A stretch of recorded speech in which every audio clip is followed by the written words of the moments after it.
কবিগুরু রবীন্দ্রনাথ ঠাকুর ছিলেন মিষ্টি প্রেমী। চন্দননগরে থাকাকালীন সূর্যমোদকের দোকান থেকে তার জন্য প্রতিদিনই আসতো নানা রকমের মিষ্টি। তার প্রিয় মিষ্টিগুলির মধ্যে ছিল দুধ ও ক্ষীর দিয়ে তৈরি একটা বিশেষ সন্দেশ, মতিচুর।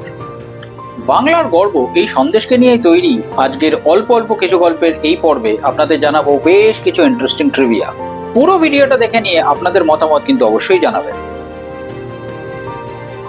একটা বহুল প্রচারিত তথ্য অনুসারে রবি ঠাকুরই নাকি সূর্যমোদকের আবিষ্কার করা এই সন্দেশের এরকম নামকরণ করেছিলেন।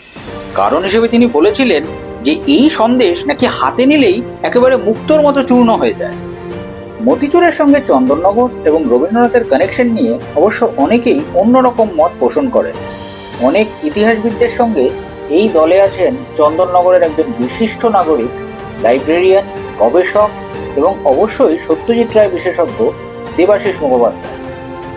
আসলে মতিচুরের সঙ্গে জড়িয়ে আছে প্রাচীন বাঁকুড়া বিষ্ণুপুরের ইতিহাস ও ঐতিহ্য। কথায় আছে, গান বাজনা মতিচুর, তবে জানবি বিষ্ণুপুর। বিষ্ণুপুরের কৃষ্ণদাস কবিরাজ সংস্কৃত ভাষায় লিখেছিলেন গোবিন্দ লীলামৃত। ১৬শ শতকে লেখা সেই পুঁথিতেই বিষ্ণুপুরের সংস্কৃতির সঙ্গে সঙ্গে মতিচুরের ইতিহাসও জানা যায়। পরে অবশ্য সেই পুঁথি বাংলায় অনুবাদ করেন যদুনন্দন দাস। সেই পুঁথিতে এক জায়গায় লেখা রয়েছে, যশোদা কৃষ্ণের জন্য খাবার তৈরি করছিলেন। সে সময় মনোহরার সঙ্গে তিনি উল্লেখ করেন মৌক্তিকাক্ষ নাড়ুর। সংস্কৃতিতে মৌক্তিক শব্দের মানে হলো মুক্তা বা মতি, আর মৌক্তিকাক্ষকেই বাংলাতে বলে মতিচুর। বিশিষ্ট প্রত্নতাত্ত্বিক ও ঐতিহাসিক মানিকলাল সিং এর পশ্চিম রাঢ় তথা বাঁকুড়া সংস্কৃতি বইতেও মতিচুরের বিবরণ পাওয়া যায়। স্থানীয় জনশ্রুতি অনুযায়ী একবার আরাধ্য দেবতা গোবিন্দর প্রসাদ হিসেবে একটা মিষ্টি তৈরির জন্য একজন ময়রাকে আদেশ দিয়েছিলেন মল্লরাজা। সেই ময়রা অনেক মাথা খাটিয়ে স্থানীয় পিয়াল গাছের বীজ জোগাড় করে তা থেকে তৈরি করেন বেসন। ওই বেসন ছোট ছোট দানা আকারে ভেজে তা থেকে তৈরি করেন একটা মিষ্টি, অনেকটা মতির মতো দেখতে বলেই তার নাম হয় মতিচুর। বিষ্ণুপুরের গর্ব এই মতিচুরকে জিআই স্বীকৃতির দাবি বহুদিন ধরেই তুলেছেন স্থানীয় মিষ্টি ব্যবসায়ীরা।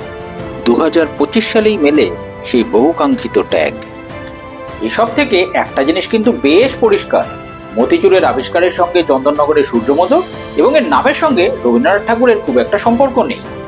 আজ তাহলে এই পর্যন্তই। পরের দিন হাজির হব অল্প অল্প কিছু গল্পের আরেকটা তথ্যপূর্ণ পর্ব নিয়ে। আর ভালো লাগলে লাইক এবং শেয়ার করতে কিন্তু ভুলবেন না। দেখতে থাকুন কুইজো ক্রেজি। নমস্কার।